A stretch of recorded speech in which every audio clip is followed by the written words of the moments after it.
Ever notice how the one who disappears haunts your thoughts the most? Silence speaks, absence commands, desire grows in the gaps you didn't even see forming. Watch until the end. Your understanding of longing will never be the same. Like, share, comment, and subscribe to Audiobook Vision, because what you're about to see is forbidden knowledge. Let's begin. Chapter 1. The Gravity of Missing Things.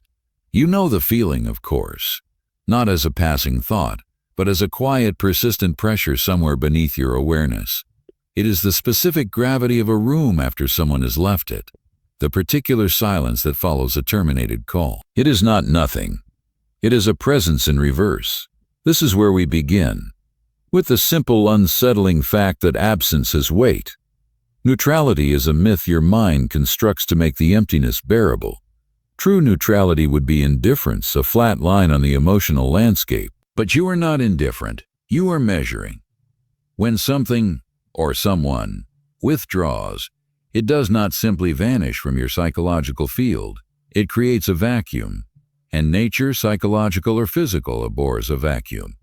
The mind rushes in to fill it, not with air but with evaluation, with narrative, with significance. What remains, what is readily available, is background noise.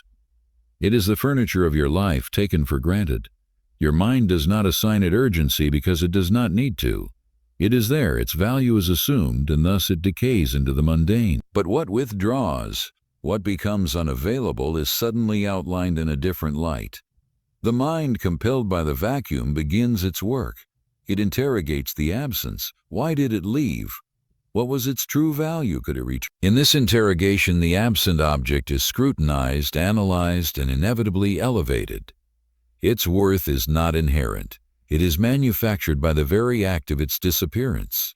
Consider the mundane, the message that receives no reply, the planned meeting that is canceled, not with apology, but with simple, unadorned postponement. The project you are suddenly removed from. Notice where your attention goes. It does not linger on the 10 messages that were answered, the 5 meetings that proceeded as scheduled, the dozen projects that still have you. It fixates on the gap, the one breach in the pattern. Your mental energy, once diffused across the available landscape, now converges like a beam onto that single point of darkness. The absence becomes an object of study, and in studying it, you give it weight, you grant it power. This process is mechanical, not magical. It is rooted in the architecture of prediction and reward. Your brain is a prediction engine, built to map patterns and expect their continuance. When access to something, a person, a possibility, a state of being, becomes consistent, predictable, the pattern is learned. The reward, once novel, becomes expected, and what is expected loses its potent charge. But introduce unpredictability, intermittency. Allow access to become a possibility rather than a guarantee. The pattern is broken, the prediction engine falters. And in that faltering, in that moment of uncertainty, something far more potent than satisfaction is triggered: anticipation. Anticipation is the engine of desire. It is the sustained state of wanting, the constant low-voltage current that keeps you engaged. A predictable reward eventually extinguishes attention. An unpredictable one sustains it indefinitely. You are not waiting for the thing itself. You are waiting for the resolution of the uncertainty. The mind becomes trapped in the loop of maybe. Maybe this time, maybe now. The intermittent reinforcement, the occasional unpredictable return of the absent thing, does not satisfy the desire. It fuels it. It proves the maybe was valid, teaching you to keep waiting, to keep watching the empty space. You believe this wanting is yours. You feel it rising from within, a testament to your own passion, your own discernment. This is the most elegant deception of all. The desire feels autogenous, self-created, a pure expression of your will. In truth, it is structurally induced. It is the inevitable chemical and cognitive response to a particular arrangement of presence and absence. The longing you claim as a signature of your depth is often just a symptom of a carefully managed scarcity. The pull you feel toward the silent phone, the withdrawn lover, the elusive goal is not a measure of its inherent worth. It is a measure of the vacuum you have been left to fill with your own thoughts. Look at the dynamics you tolerate, the conversations that end mid-thought, the affections that are granted in fragments, not in streams, the approval that is always just beyond the next achievement. You mistake the anxiety of this arrangement for intensity. You confuse the labor of filling the voids with genuine connection. The relationship feels charged, important, precisely because it is unstable. Your psyche is constantly at work, building bridges over gaps, writing scripts for a play that never has a full performance. This labor feels like love. It is often just the addiction to resolution. This is the gravity of missing things, a force that bends your attention, warps your judgment, and convinces you that the empty space is the most important shape in the room. You orbit what is not there, and in that orbit you give it mass. You make it central. You have felt this in the quiet hours, in the pause before sleep. The object of your focus may change, but the mechanism does not. It is the architecture of your wanting, a blueprint that turns withdrawal into a catalyst and silence into the most compelling voice in the room. So the question that remains is not about what you miss or why you miss it. The question lies in the silence that follows the recognition. If the desire grows without encouragement, sustained only by the elegant architecture of absence, who precisely designed the distance? And what do they know about you that you are only beginning to understand? Chapter 2. Silence as Stimulation. The most potent conversation you will ever have is the one that never occurs. It is conducted entirely in your own mind, prompted not by words but by their deliberate absence. You understand this. You have felt the peculiar intensity of a pause that has stretched too long. A silence, when it is chosen, is never empty. It is saturated. It becomes a blank screen onto which you are forced to project. Consider the noise that fills an ordinary day. The chatter, the notifications, the constant stream of answers. It is mentally expensive. It demands your attention, your reaction. It leaves little room for you. But silence, specifically, the silence from another person, does the opposite. It does not demand your attention. It commands your imagination. And imagination operates with a different currency. It trades in possibility, in anxiety, in hope, and in narrative. The cognitive load shifts from processing external input to generating internal output. Your own mind becomes the loudest voice in the room. This is not a passive process. Your brain is a pattern recognition machine, engineered to resolve uncertainty. When faced with an incomplete social signal, a text left unread, a question met with a non-answer, a goodbye without closure, it cannot simply file it away. The circuit remains open. To close it, the brain must generate its own data. It begins constructing scenarios, motivations, and meanings. It sifts through memory, tone, and subtext, building a story to explain the void. The story you build is always more elaborate, more tailored to your fears and your hopes than any reality could be. You are not imagining what is true. You are imagining what is possible, and what is possible is limitless. An answered signal provides resolution. It is a closed loop. You receive data, you process it, you move on. The psychological energy dissipates. But an unanswered signal is a sustained state of tension. It is an open loop, and the brain's imperative is to close it. This is not contemplation, it is cognitive itch. You return to it again and again, probing the silence for a pattern that isn't there, trying to force the puzzle pieces to fit.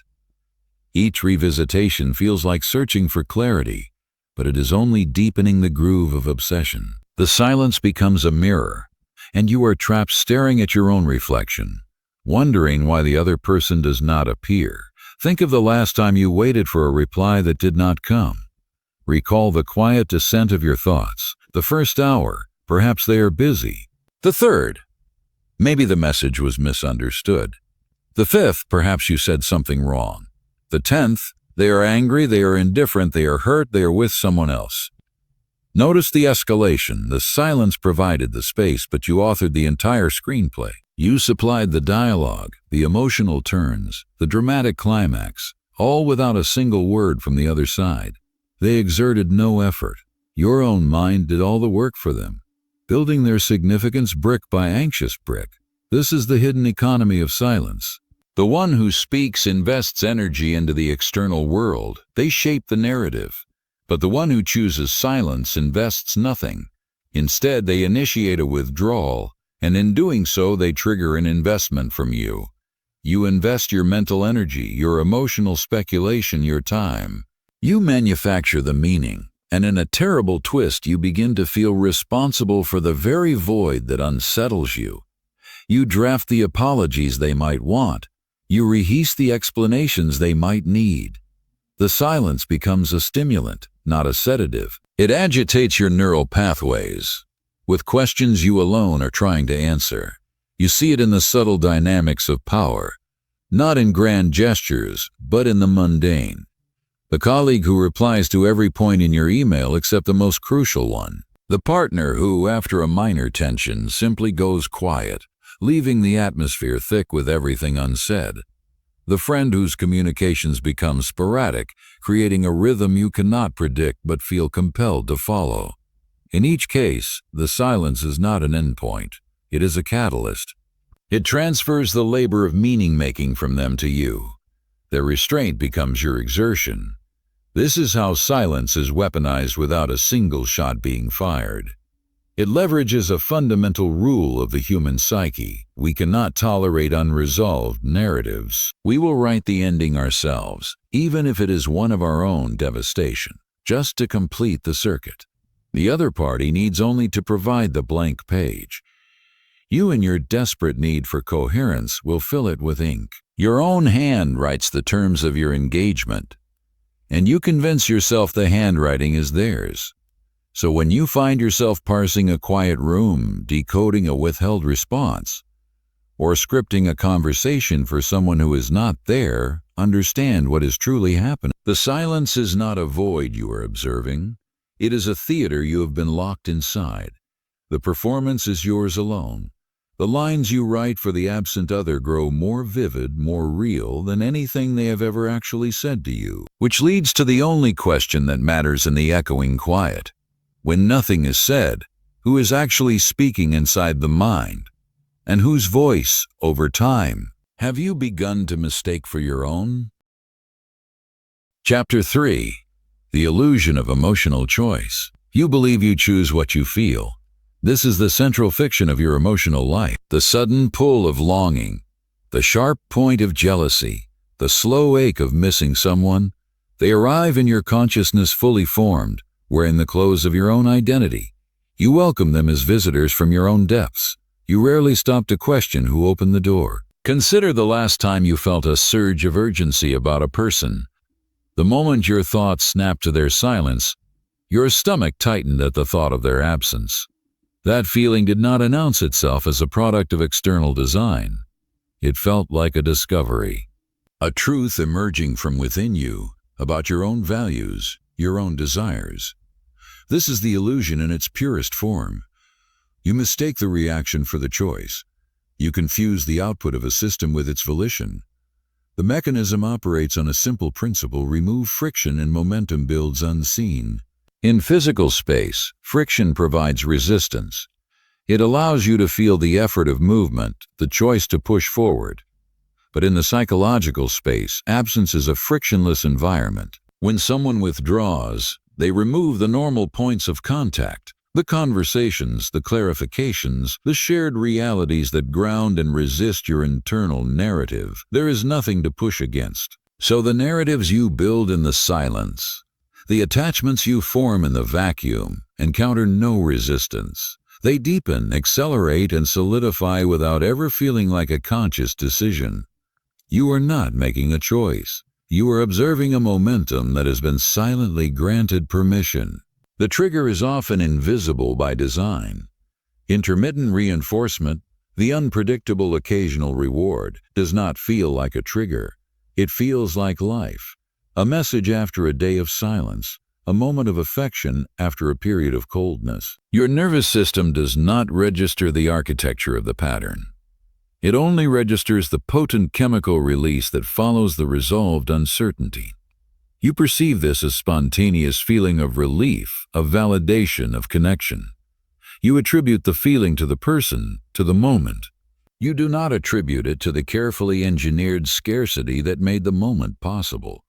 The longing that builds in the barren stretches and the reward that arrives arbitrarily feel like emotional weather, natural, inevitable, and wholly yours. The hand that controls the schedule remains unseen. Look at the way you retrofit justification onto your reactions. You find reasons for the intensity of your focus. You tell yourself it is because they are special, unique, profoundly understood. These reasons are often assembled after the fact to explain an emotional response that was already underway. The mind, seeking coherence, weaves a story of personal choice around a reaction that was structurally induced. The desire feels personal because it is you doing the feeling, you constructing the rationale.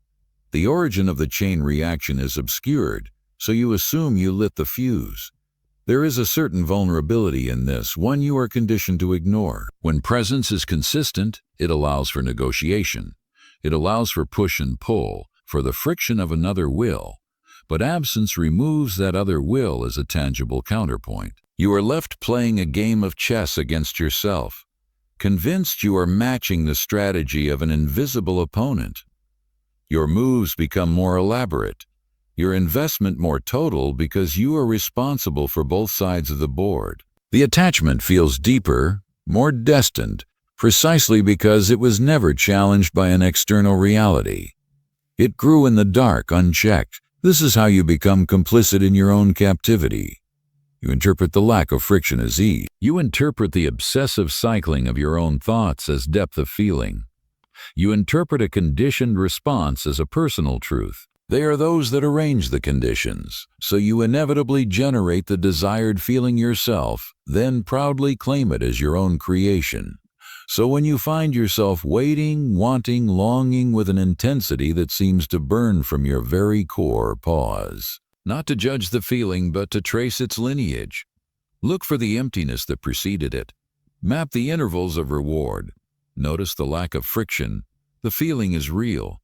The chemical rush is undeniable, but the authorship is ambiguous, which leaves you with a quiet, unresolved tension, one that lingers long after the feeling itself has faded.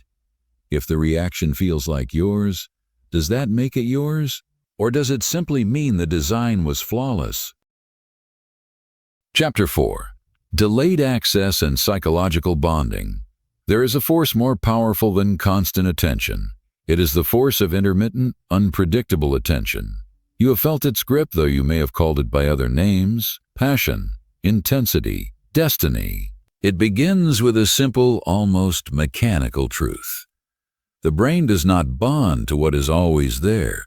It bonds to what arrives unpredictably, solving a hunger it did not fully recognize until that moment. Think of the most reliable presence in your life: the steady friend, the consistent partner, the predictable routine. You value it, you may even love it, but you do not fixate on it. Your mind does not circle it in quiet hours, dissecting its meaning. This is because its value is a known quantity. It is a closed loop. The equation is solved. There is no mental work to be done. Now consider the presence that is irregular, the one that appears not according to a schedule, but according to a pattern you cannot quite decipher. Your mind is presented with an open loop, an unsolved equation, and it cannot rest. This is the potency of delayed access. When reward is consistent dopamine, the neurotransmitter of anticipation and desire, releases upon receiving the reward.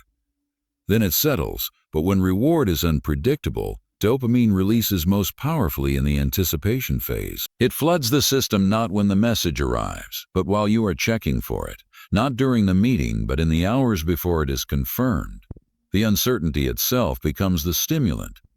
Your brain, tasked with predicting patterns, is locked in a state of heightened alert. It is working. And what the brain works for, it begins to value more highly. You see this in the skeletal framework of a slot machine. It is the perfect laboratory of intermittent reinforcement. The player does not cling to the machine because they win constantly. They cling because they win just enough, at just unpredictable intervals, to make the next pull feel inevitable. The machinery of their own mind, seeking a pattern, invests more and more deeply in the search. Each loss is not a reason to leave. It is a reason to continue, because the next pull could be the one that resolves the tension. The investment is not in the reward itself, but in the resolution of the uncertainty. Now translate this to the human sphere. The person who replies to your messages but not always, who plans meetings but sometimes cancels, who offers affection but withdraws it without clear warning. Your rational mind may register frustration, but beneath that a deeper machinery is engaged. Your predictive brain is now actively working to solve them. Each interaction becomes a data point. Each absence becomes a puzzle. You are no longer simply enjoying a person. You are conducting research, and the subject of prolonged research inevitably grows in importance. The time you spend analyzing their behavior, the mental energy expended in decoding their silence, all of it adds to their psychological weight. You have confused the labor of prediction with the depth of connection. Scarcity does not merely increase perceived value. It actively transforms the nature of your attention. Curiosity is a light, fleeting thing. It asks a question and accepts an answer. But attachment is a heavy, sustained force. It asks a question, receives an incomplete answer, and must therefore keep asking, keep probing, keep investing. The irregular reward pattern transforms light curiosity into heavy attachment. You are no longer interested, you are invested. The difference is one of psychological ownership. You feel you have something at stake. This is why the end of consistency is often the beginning of obsession. When the reliable becomes unreliable, your mind does not simply adjust. It mobilizes. It perceives the change as a threat to its predictive models, and it works overtime to build new ones. The person who was once a pleasant constant becomes a consuming variable. Your thoughts return to them not because they are inherently better, but because your brain has unfinished work to do. The bonding is not to their character, but to the cognitive loop they have created. You will notice this in the subtle compulsions. Refreshing a screen long after you've stopped expecting anything. Rereading old messages to find clues you missed. Playing out conversations that never happened, testing different scripts. This is not romance. This is neural labor. Your mind is attempting to complete a pattern, and with each attempt, the pathway deepens. The irregularity of the external source has created a regularity of internal ritual. You have bonded to the cycle itself. So when you find yourself clinging to a presence that has proven itself inconsistent, ask not what is special about them. Ask what is happening within the architecture of your own anticipation. The grip is not a measure of their value. It is a measure of your brain's unresolved calculations. The silence between points of contact is not empty space. It is the space where your mind does its most binding work. And so we arrive at the quiet, persistent question, the one that hums beneath the effort of all that thinking. Why does the mind cling harder when consistency disappears? Perhaps because consistency allows you to relax, and relaxation is the natural enemy of fixation. Chapter 5. Normalization of Hunger. You have mistaken your hunger for your appetite. This is the quiet shift that changes everything. At first, the absence was a disturbance, a sharp, singular event, a missed call that troubled you, a silence that felt abrasive against your expectations. But then it happened again, and with each repetition the sharp edges began to wear smooth. The disturbance became a pattern, the pattern became a rhythm, and eventually that rhythm became the ground upon which you now stand. You have not grown patient, you have adapted to scarcity. This is the normalization of hunger. It is not the end of desire, but the quiet acceptance of its perpetual state. Your emotional system is built to seek equilibrium. When faced with a persistent condition, even an unpleasant one, it will, given enough time, adjust its baseline to accommodate it. The longing does not disappear. It simply becomes part of the emotional landscape. The empty space is no longer noted as an absence. It is registered as the environment itself.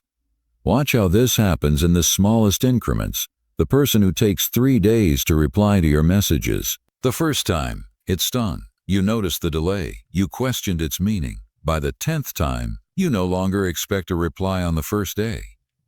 You have built the delay into your expectations.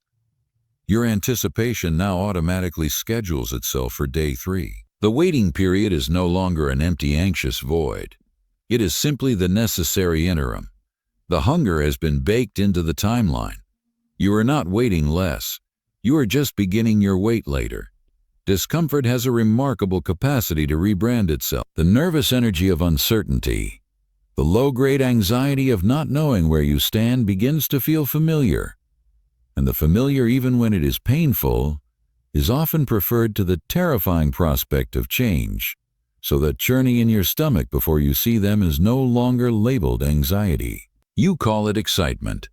The hollow feeling after they leave is not named loneliness. You call it depth of feeling. You have taken the symptoms of emotional malnutrition and rewritten them as evidence of a rich, complex connection. The imbalance no longer feels unstable. It feels like the only axis on which the relationship can turn. Consider the psychology of intermittent reinforcement once more, but from a different angle. It is not just a generator of desire. It is a teacher of tolerance. It instructs you in what to expect, which is essentially nothing reliable. You learn that satisfaction is not a right, but a sporadic gift. You learn that your emotional needs will not be met on a schedule that you control, and so you lower your expectations to meet the reality of the schedule you are given. The hunger is not sated, it is simply scheduled. You have normalized the fast between meals. This is how you become complicit in your own deprivation. You stop complaining about the silence, because you have learned it is pointless, or worse, counterproductive. You cease asking for more, because the fear of losing the irregular portion you do receive outweighs the discomfort of wanting more. Your standards for what constitutes enough silently erode. Where you once sought fulfillment, you now settle for the relief of occasional satiation. The goalposts of your emotional needs move backward, inch by inch, until you are standing in a place you would have once considered barren. You will notice this in the language you use, both to yourself and to others. You speak of giving space when you mean enduring neglect. You describe someone as hard to read when their communication is simply impoverished. You label a dynamic intense or passionate when it is merely volatile. This is not description, it is alchemy. You are transforming the lead of emotional scarcity into the gold of narrative significance. The story you tell about the hunger makes it bearable, even noble, but it is still hunger. The most dangerous outcome of this process is not that you hurt. It is that you stop recognizing the hurt as aberrant. The low hum of yearning becomes your psychological background noise. You forget that other kinds of relationships exist, ones based on predictable warmth, on the easy exchange of affection, on the security of presence. That state begins to seem not just unattainable, but perhaps even uninteresting. The normalized hunger has rewired your conception of what connection should feel like. It has made calm feel like boredom. It has made security feel like stagnation. So when you find yourself in that familiar state of want, pause. Do not just assess the feeling. Assess your relationship to the feeling. Is it a visitor or is it a tenant? Has it moved in, arranged its furniture, and taken up residence in your psyche?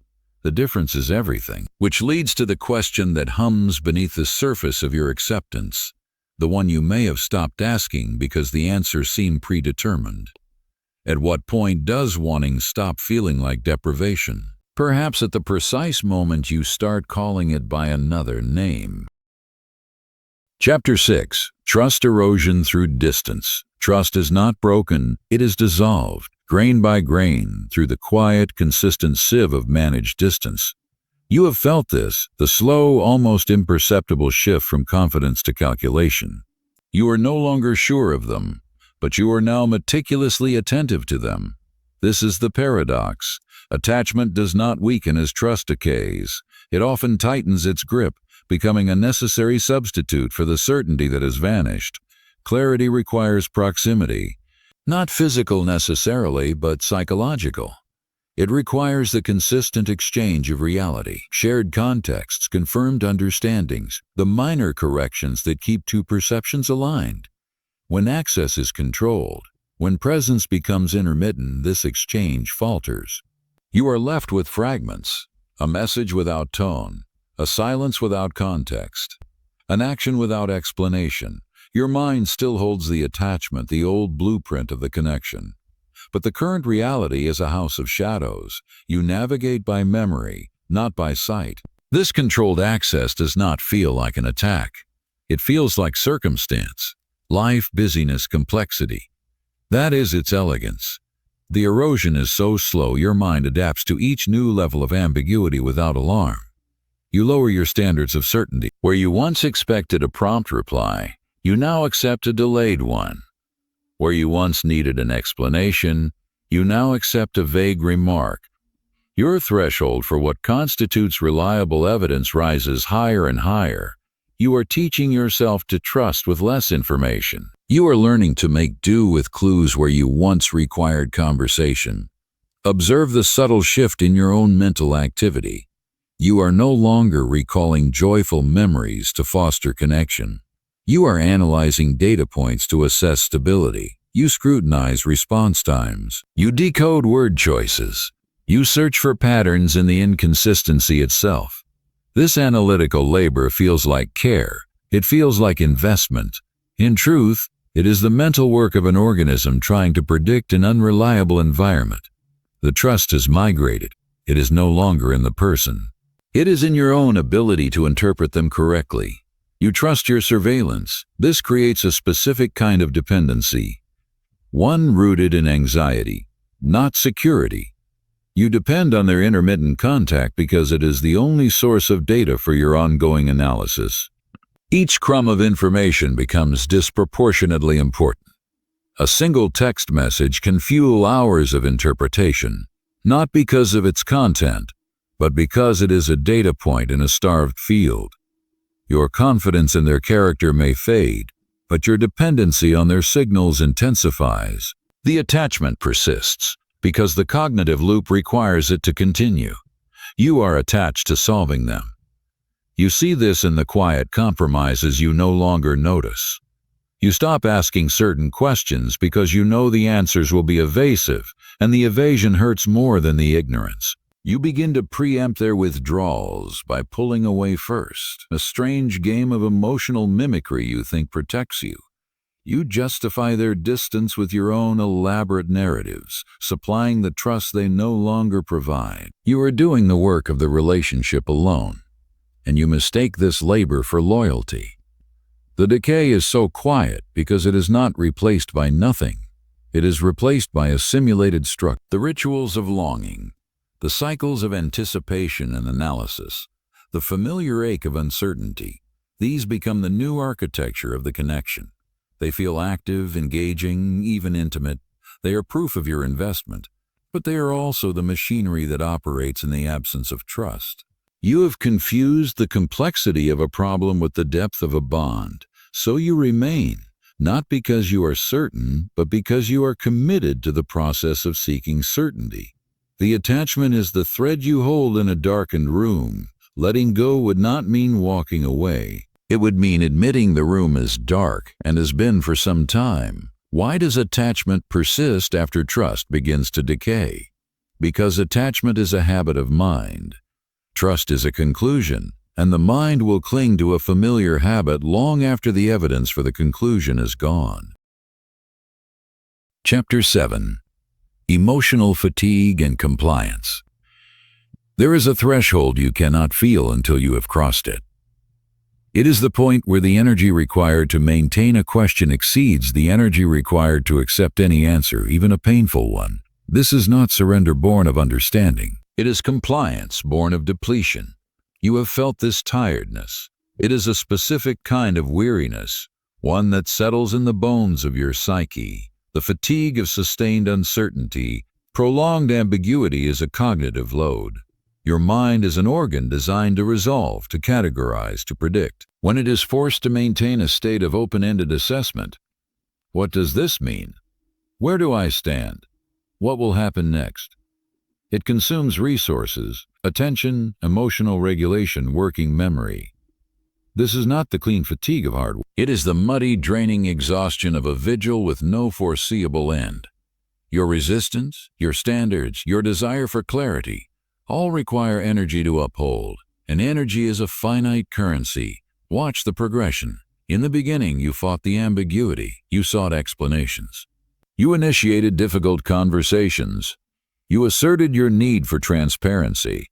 Each effort was a withdrawal from your emotional reserve. When those efforts yielded more mist, not clarity, the cost began to outweigh the perceived reward. Your mind, in its innate drive for efficiency, begins to seek a different solution. Not the solution of truth, but the solution of relief. The goal shifts from understanding the situation to ending the distress of not understanding. These are not the same thing. This is when your defenses lower. Not because you have chosen vulnerability, but because the fortress is too expensive to maintain. You stop asking the second question. You let the non-answer stand. You accept the vague reply because pressing for detail would require a confrontation you no longer have the strength to engineer. Your boundaries, once clear lines, become porous. Not because you changed your mind about where they should be, but because policing the border has become exhaustingly costly. You grant access not as a gift, but as a ceasefire. You will recognize this state by its signature, a quiet, hollow calm. The frantic anxiety is burned out. The constant analysis is ground to a halt. You find a strange peace in no longer waiting for the other shoe to drop, because you have accepted that you live in a shoeless world. This acceptance feels like maturity. It feels like growth. It is often just the neurological conservation of energy. Your system has entered a power-saving mode. The bright, alert lights of self-advocacy have dimmed to a standby glow. You mistake this low hum for peace. It is the sound of emotional conservation. Consider the small surrenders that precede the large one. You check your phone less often, not from discipline, but from apathy. You no longer draft long messages you'll never send. The thought itself is tiring. You hear a disappointing explanation and feel nothing to dispute it. This is not insight. It is inertia. Your emotional self has been placed in a state of suspension. You are complying with the reality that demands the least from your depleted resources. The mind under this fatigue becomes highly suggestible. It prefers the path of least resistance, which is almost always the path already laid out by the other person's behavior. To go along requires no new energy. To resist requires a mobilization you can no longer afford. So you adapt to terms you would have once rejected. You settle for arrangements that once felt unacceptable. You tell yourself you have chosen to be okay with it. But choice requires a viable alternative, and your exhaustion has quietly removed all other options from the table. What remains is not a decision, but a conclusion reached by attrition. This is how you become complicit in dynamics that diminish you, not through passion or persuasion, but through sheer psychological wear and tear. The inconsistent person becomes your norm. The breadcrumbs become your meal. The anxiety becomes your compass. You have not been convinced, you have been fatigued. And in that state, compliance is the only rest available. So when you find yourself in that quiet, resigned space, ask not if you are happy with the arrangement. Ask what it cost you to get there. Trace the depletion backward. Map the points where your energy invested met with fog, and where the fog eventually became easier to breathe than the fight for clean air. The most profound manipulations are not those that force you to yield. They are those that arrange conditions so that yielding becomes the only form of rest you can find. Your consent is not given, it is defaulted to. And this leads to the final lingering question, the one that rests in the silence after the struggle ends. When exhaustion decides for you, is it still consent? Or is it simply the sound of a system, having run its defenses to zero, finally accepting the terms of its own depletion? Chapter 8. Repetition without resolution. You have begun to find a strange comfort in the unresolved. This is the final silent adaptation. The cycle that never closes has become itself a home. The anticipation, the letdown, the brief connection, the return to silence. This loop is no longer a source of distress.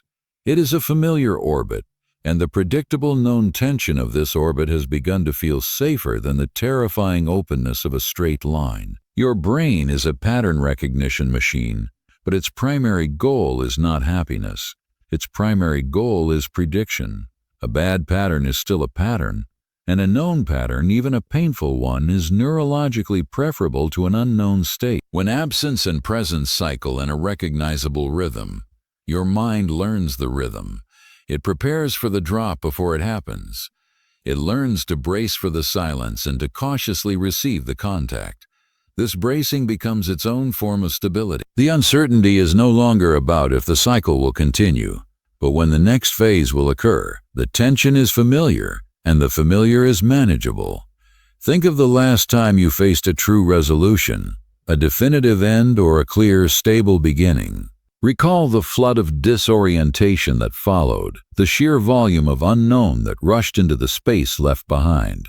Freedom is cognitively expensive. It requires new decisions, new assessments, a new map of the world. Your mind must work without a template.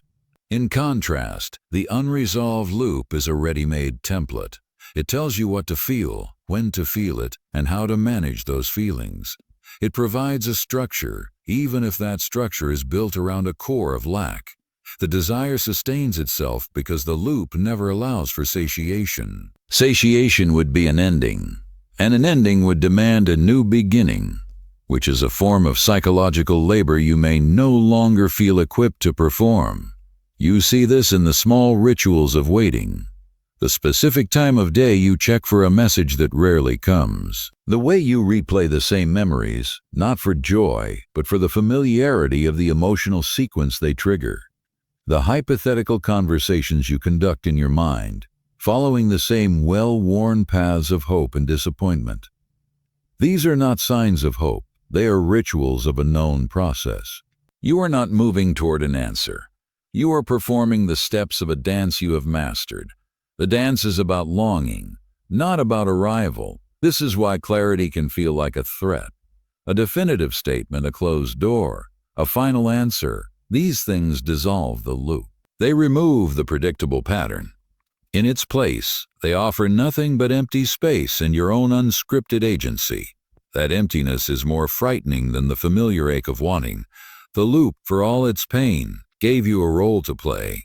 It gave you something to analyze, to anticipate, to decode. It made you a participant. Freedom makes you an author, and authorship is a terrifying responsibility.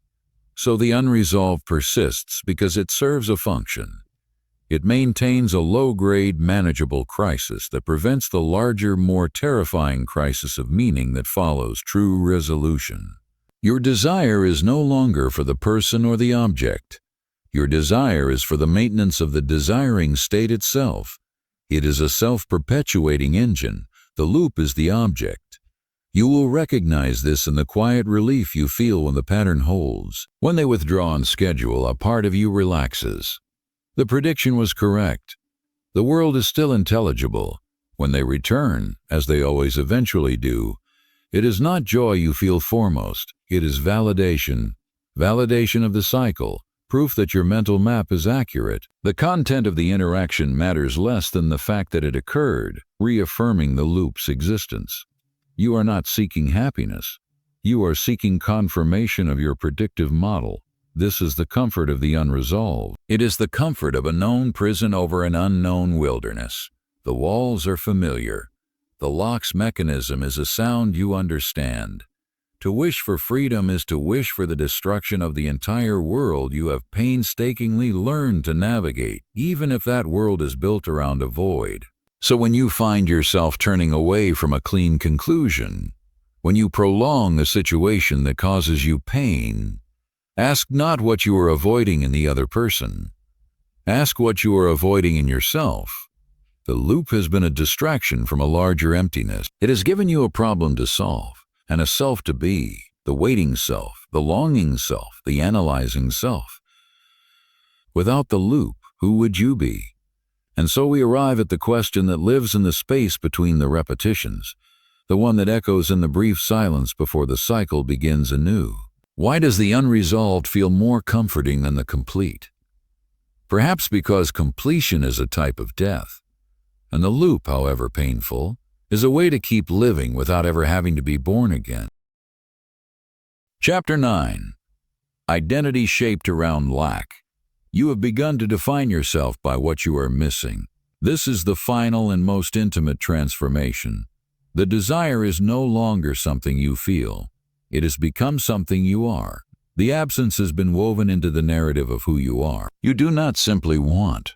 You are a person who wants. And there is a profound difference.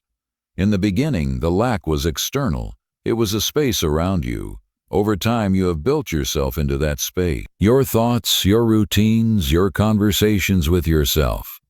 They have all been structured around this central point of emptiness. It has become an organizing principle. Your psychology has adapted to its shape. You are no longer a person navigating an absence. You are a person constructed by it. Consider how you explain yourself, even in passing. The stories you tell to yourself and to others often feature this wanting as a central theme. It is not merely a detail, it is a plot point that defines your character. You are the person waiting for the call, the one recovering from the silence, the one who understands a particular kind of longing. This narrative is reinforced with every cycle. Each repetition of the pattern is not just an event. It is a piece of evidence that confirms your own self-concept. You are collecting proof of who you are.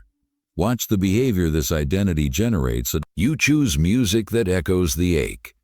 You find yourself drawn to art, to films, to stories that mirror your state of suspension. You may even seek out conversations that allow you to articulate the nuances of your longing. This is not catharsis. This is identity reinforcement. You are curating an environment that validates the version of you that exists in relation to the lack. The wanting has become a lens through which you perceive the world, and the world in turn reflects the wanting back to you. This is why letting go feels perilous. It is not merely about releasing a person or a dream. It threatens to dismantle a carefully built self. If you remove the central pillar of your desire, what holds the structure of your daily thoughts together, what provides the tension, the motivation, the familiar emotional texture of your inner life, the prospect of its absence is not freedom. It is a form of existential emptiness. You would have to learn a new way to be. And the mind, even in suffering, often prefers a known self to an unknown one. You can see it in the quiet resistance to moving on. It manifests not as passionate refusal, but as a failure of imagination. You cannot picture who you would be without this hook in your heart. Your future self, in your mind's eye, is either with the desired object or defined by the lack of it. A third option, a self that is simply neutrally without it, feels blank and without definition. The desire has given you a shape, a contour, even if that contour is carved from something missing. This is the ultimate anchoring of desire. It is no longer about the value of what is on the other side. It is about the fear of the void on this side. Your identity has become contingent upon the continuation of the want. To stop wanting is to erase a part of yourself you have come to know intimately. It feels like a betrayal of your own history, your own depth, your own story. So you maintain the longing, you polish the absence, you keep the space vacant because it has become home. The object of desire is almost secondary now. The primary relationship is between you and the state of wanting. It is a closed, self-sustaining system. You are both the prisoner and the architect of the cell. When you are asked, even by yourself, to consider a life without this hunger, you meet a quiet panic. It is not the fear of losing them, it is the fear of losing you, the version of you that knows how to navigate this particular darkness, the you that finds a strange, twisted dignity in the endurance of the ache. This is the final and most complete growth of desire and absence. It is no longer an emotion directed outward. It is the foundation of a self built inward. The absence is no longer an empty space in your life. It is the blueprint of your character, which leads to the question that lies beneath all the stories, all the rituals, all the quiet reinforcement of the self you have become. If desire disappears, who remains? The silence that follows is not an answer. It is the void your current self was built to fill. Chapter 10. When absence becomes authority, the most complete form of control does not require a hand on your shoulder. It requires only the possibility of a hand that might one day return. You have felt this invisible governance. It is the quiet restructuring of your choices, not by command but by anticipation. When absence becomes the ruling principle, every decision you make is filtered through the silence. You are no longer being directed. You are orienting yourself toward an empty center. Authority is traditionally linked to presence, a voice, a command, a visible threat. But this is a crude mechanism. It creates resistance. It reminds you of the chain. The more refined authority operates through removal. It establishes a rule not by what it does, but by what it withholds, and when it might choose to give it back. Your behavior adapts not to avoid punishment, but to preserve the fragile chance of reward. You are not following orders, you are trying to solve for the return. Watch your own behavior in the shadow of a persistent absence. You choose your words carefully in a message, not because you've been criticized, but because you fear the silence that might follow the wrong phrase. You decline an invitation not because you were told to, but because you reason that staying available increases the odds of a different invitation from a different source that may never come. Your life becomes an equation where the dominant variable is a blank space. You make sacrifices to a God you cannot see because the temple is empty, and you assume the deity is merely traveling. Power no longer needs to operate through visible intervention. In fact, intervention weakens it. A direct command reveals the source of authority, its limitations, its human shape. But pure strategic absence is limitless. It is a canvas onto which you project infinite potential, infinite judgment, and infinite possibility. The ghost of the person, or the opportunity, or the state of being, becomes more powerful than its living counterpart ever was. Because a ghost cannot be reasoned with. It cannot be confronted. It can only be anticipated and appeased. This is how a ghost gains authority. Your own mind gives it the crown. To manage the uncertainty of their return, you begin to internalize their presumed preferences. You adopt their hypothetical perspective. You start to see yourself through eyes that are not watching. You dress for a gaze that is turned away. You edit your life for an audience that has left the theater. The standards you uphold are not ones they communicated. They are ones you imagined, curated from fragments and silences, designed to solve the puzzle of their approval. You are obeying a blueprint you drafted yourself, believing it was theirs. Observe the small obediences. The way you keep certain times of day unscheduled just in case. The way you avoid topics in conversation with others. Topics you associate with their disapproval, even though they are not there to hear it. The way your mood is subtly tethered to the last point of contact, and the growing shadow of the time since. Your emotional state is no longer your own. It is a feedback loop with a silent partner. The authority of absence is total because it is portable. It travels with you. It is in the car, in the office, in the empty bed. There is no location where its rule does not apply because its rule is not external. It has been internalized as a principle of organization. You have become the enforcer of a law written in negative space. So when you find yourself pausing, hesitating, making a choice that seems to come from a deep personal intuition, look closer. Trace the hesitation to its source. You will often find it leads not to a conviction, but to a vacancy. A space you are protecting, a silence you are afraid to break. A return you are still against all evidence hoping to engineer. You are living your life in a subjunctive mood, in the world of what if and maybe and if only. The absent authority thrives in this tense. It makes everything conditional. Your happiness, your progress, your peace. all become contingent on a variable that never appears. You have traded the tyranny of a ruler for the tyranny of a possibility, and a possibility cannot be overthrown. Who holds power when nothing is physically there? Look at the choices you did not make, the paths you did not take, the words you did not say. That is where the authority resides, not in a person, but in the architecture of your own anticipation. You are the subject and the guardian of an empty throne, and a throne is never truly empty. It is always occupied by the ghost of whatever, or whoever you have appointed as your personal sovereign of lack. You are the sole citizen of this kingdom, and you are its only custodian. Chapter 11. Awareness is a late arrival. The realization arrives quietly, long after the machinery has been installed. You see it now, the pattern, the pull, the invisible architecture of your own longing. This awareness feels like a liberation, but it is more accurately an autopsy. You are dissecting a process that has already reached completion. The recognition has come, but it has come late. Understanding does not erase conditioning. This is the first cold truth of awareness. You can trace the wires, locate the switches, map the entire circuit of your desire. The blueprint is suddenly clear in your hands, yet your hand still moves toward the switch. Your mind still follows the current. Knowing the path exists does not mean you have built a new one.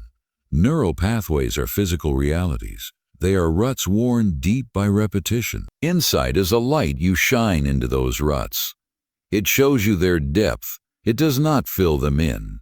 You will notice this in the gap between knowledge and impulse. You understand intellectually that the silence is a tool. You can articulate the mechanics of intermittent reinforcement. Yet when your phone remains dark, the old familiar tension still gathers in your chest. The thought arises, maybe this time, even as another part of your mind observes the thought with cold recognition.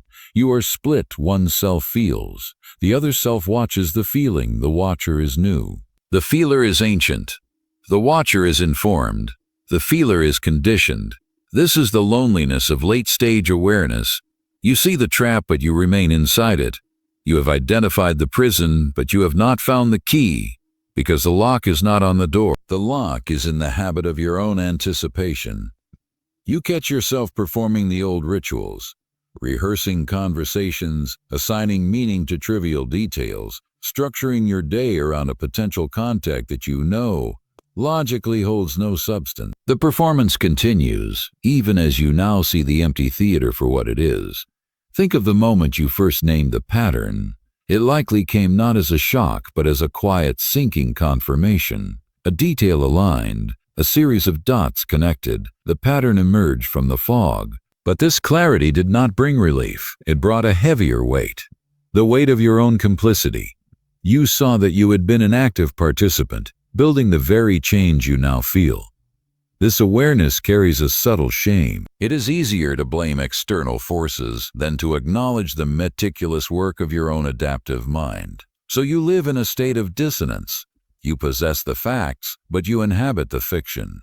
The dependency formed in the absence of awareness now persists in its full light. This is why advice is useless. Why just let go is a hollow command. The letting go would require dismantling a structure that has become part of your internal landscape.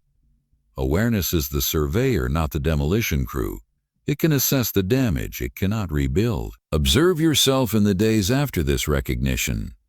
You may try to use your awareness as a weapon against the feeling. You may lecture yourself, invoke logic, chastise your own weakness. This does not dissolve the attachment, it only adds a layer of conflict. Now you are not only longing, but you are also angry at yourself for longing. The conditioning is now compounded by self-judgment. The mechanism becomes more intricate, not less. Awareness arrives late because it is a product of the very pattern it seeks to understand. You needed to experience the full cycle repeatedly for the shape of it to become visible. The first withdrawal was an event. The 10th was a data point. The 100th formed a line. You are the cartographer of your own addiction, drawing the map only after you have already walked the territory into a well-worn path. So you stand at this uneasy junction. You see the machinery. You hear its hum. You understand its purpose, yet your blood still moves to its rhythm. The knowing self and the conditioned self are roommates in your mind. One speaks in clear, cool prose. The other communicates in the old, familiar electricity of hope and dread. This is the final, quiet truth of awareness. It does not set you free. It merely shows you the dimensions of your cell. It turns on the light, and the light reveals how accustomed your eyes have become to the dark. If you can see it now, when did it really begin? The question is not about the past. It is about the present. It asks you to consider how long you have been living a truth you are only now beginning to speak. Absence leaves no fingerprints. It never claims responsibility. It simply reshapes desire until control feels internal. By the time the mechanism becomes visible, the structure is already familiar. Comfort has grown inside the gap. Letting go feels more dangerous than staying. This is the quiet truth. Awareness does not guarantee escape. It only removes innocence. And once you recognize how absence trained your wanting, the final question remains: was the hunger ever yours, or were you taught to need it? If this shifted the way you see desire, don't let the insight stop here. Like this video, share it with someone who needs to see the unseen. Comment your thoughts. Subscribe for more forbidden knowledge. And consider joining our channel membership for exclusive deep dives into the hidden mechanics of the mind.